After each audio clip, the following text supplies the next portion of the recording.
الحمد لله رب العالمين، والصلاة والسلام على رسوله الكريم.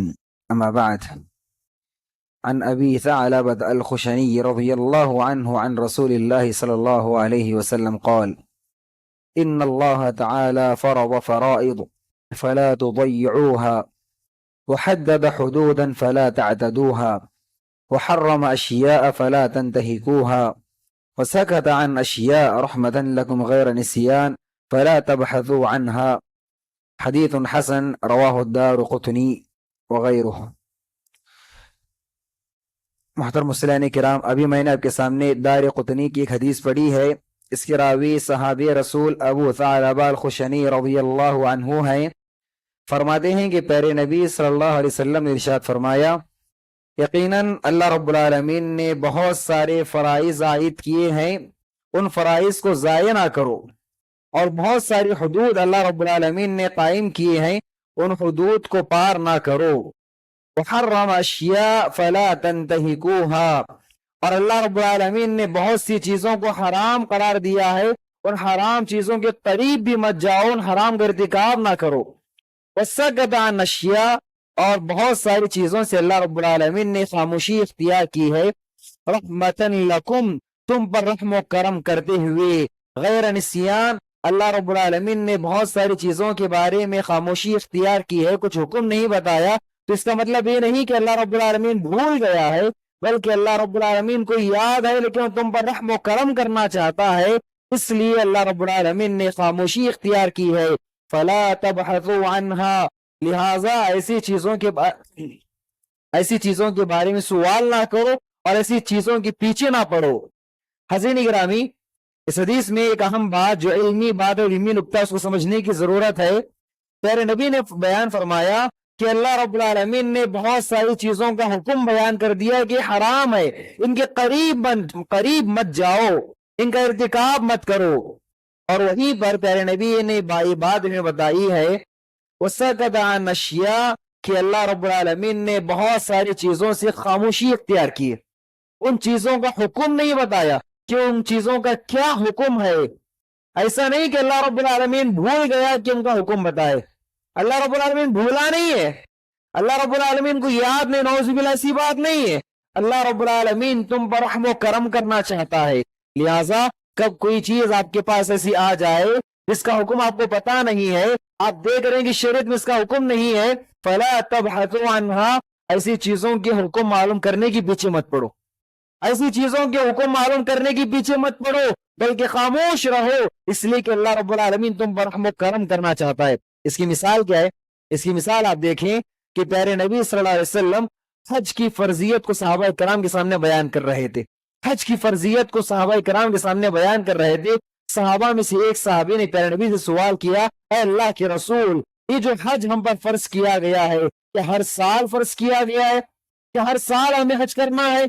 پیارے نبی کو غصہ آ گیا، پیارے نبی ناراض ہو گئے، اور پیارے نبی تھوڑی دیر خاموش ہے۔ اس کے بعد پیارے نبی نے کہا، اگر میں کہہ دیتا کہ ہاں تو ہر سال تم پر حج فرض کر دیا جاتا۔ ایسی چیزوں کے بارے میں سوال مت کرو جن چیزوں کے بارے میں خاموشی اختیار کی گئی ہے۔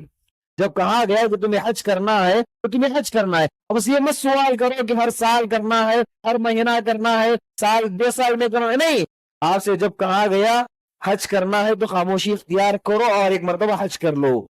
تو حضرین گرامی، دین میں بہت ساری باتیں ایسی مل جائیں گی جن کا حکم میں نہیں بتایا گیا، اس لیے کہ انسانوں کے ساتھ رحم و کرم کرنے کے لیے، انسانوں کی آسانی کے لیے، انسانوں کے لیے چیزیں حلال کر دی گئی، وہ چیزوں کا انسان استعمال کرے، ان چیزوں کو اختیار کرے، تو انسان کو چاہیے کہ ایسی چیزوں کے بارے میں خاموشی اختیار کرے۔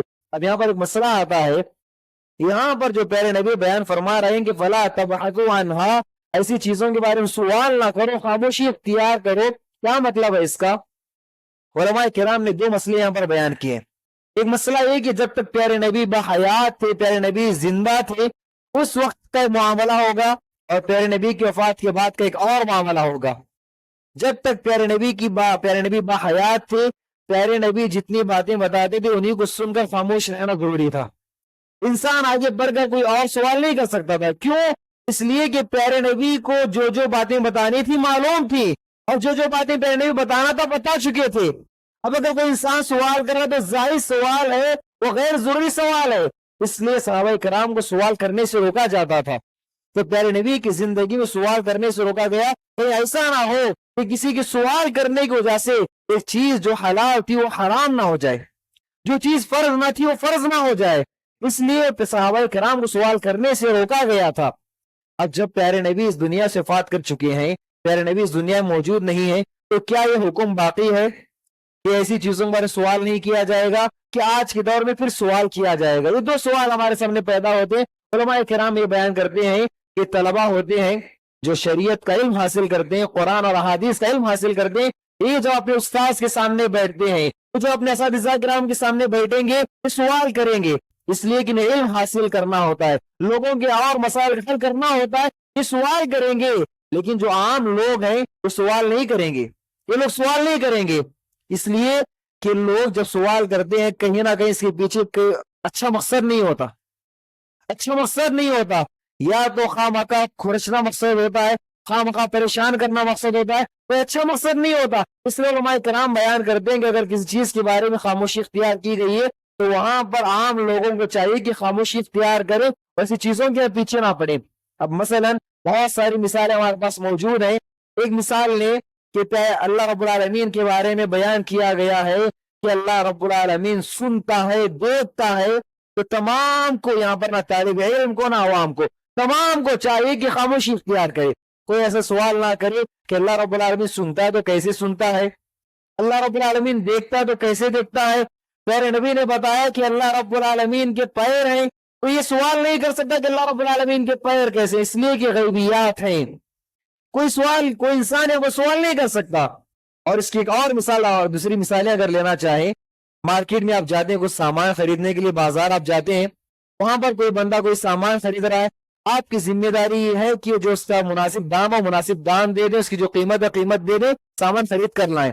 اب سوال نہیں کر سکتے تم یہ سامان کہاں سے لائے ہو، چوری کر کے لاؤ، خرید کر لائے ہو، ہرگز نہیں۔ آپ سوال کریں گے، آپ کو اختیار نہیں ہے، آپ وہاں پر خاموشی اختیار کریں گے، اس کا وہ جانے، وہ اللہ رب العالمین جانے، اس کا وہ جو معاملہ کیا اللہ رب العالمین سے نمٹا لے گا۔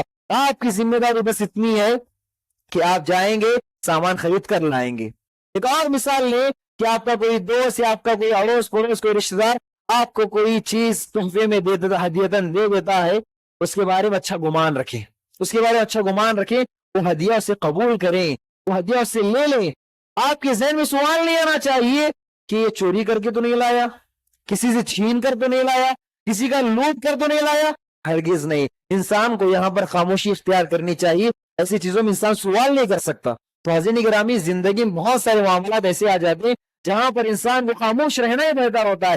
انسان جب سوال کرے گا تو معاملہ بنے گا، انسان جب سوال کرے گا تو پریشانی میں پڑے گا، اس لیے بہت سارے جگہوں پر انسان کو خاموشی اختیار کرنی پڑتی ہے، اور خاموشی اختیار کرنا ہی بہتر ہوتا ہے۔ اس لیے انسان کو بہت ساری جگہ پر خاموشی اختیار کرنی چاہیے۔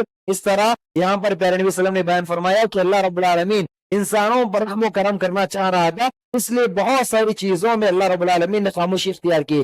آخری بات جو آپ کے سامنے بیان کرنا چاہوں گا، آپ یاد رکھیں، دین اسلام کا جو فقہ ہے، فقہ کے دو اصول ہیں، فقہ کے دو اصول ہیں۔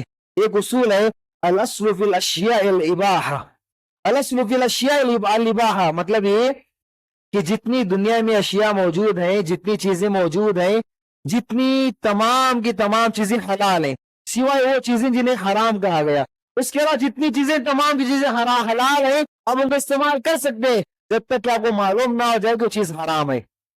اور دوسرا اصول ہے الاصل فی العبادۃ المنع والحظر، عبادات میں انسان کو اتنا ہی کرنا جتنا بتایا گیا، اس سے انسان آگے پڑھ کر نہیں کر سکتا۔ عشاء کی نماز 4 رکعت بتائے گی، 4 رکعت ہی پڑھے گا، اس سے آگے پڑھ کر نہیں پڑھے گا۔ تو حاضرین کرام، یہ دو اصول یاد رکھیں، چیزیں جو دنیا میں انسان کی استعمال کے لیے رکھی گئی ہیں وہ تمام کی تمام حلال ہیں، انسان اس کو استعمال کر سکتا ہے اس وقت تک کہ جب تک اس کو معلوم نہ ہو جائے کہ چیز حرام ہے۔ اور عبادات میں انسان کو رکے رہنا چاہیے، انسان آگے بڑھ کر کچھ اپنے سے نہیں کر سکتا جب تک اس کو پتہ نہ چل جائے کہ ہمیں کرنے کا حکم دیا گیا ہے۔ اللہ رب العالمین سے دعا ہے کہ اللہ رب العالمین مجھ کہنے والے کو، تمام سننے والوں کو دین کا گہرا علم حاصل کرنے کی توفیق عطا فرمائے۔ آمین۔ السلام علیکم ورحمۃ اللہ وبرکاتہ۔